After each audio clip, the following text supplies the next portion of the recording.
And the number one area of attack that Satan is going to constantly be working on is your thought life. If your thoughts are on things other than God, then you could be tempted with that thing that your thoughts are on. That's what I want to say. So Abraham, he did not consider, study, ponder, deliberate, or examine how his body was. He didn't do that. And there are too many of us, we just we study, oh, this is wrong. We study that's wrong. And oh, we study this is wrong with me. And oh, we're studying this is what's going on here. And we're just sitting there pondering and deliberating on all of the wrong stuff. Just because an occasional contrary thought crosses your mind doesn't mean you're in unbelief. That's not what I'm saying.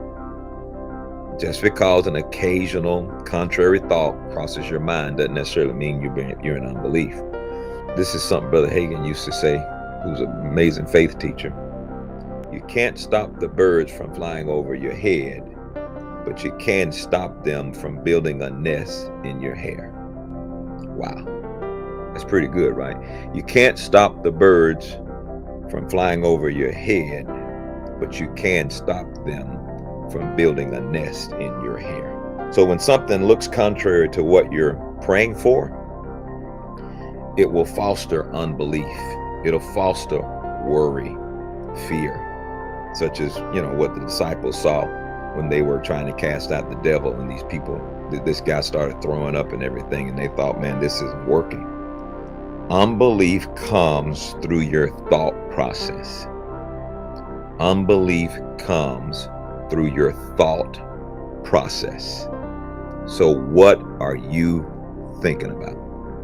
That's the deal. What are you thinking about? And the number one area of attack that Satan is going to constantly be working on is your thought life. Constantly working on your thought life. The battle is where? It's up here in the mind. And if he can win up here in the mind, he figures he can win in life. But if you can win up here in the mind and win up here in your thought life, you can win in life.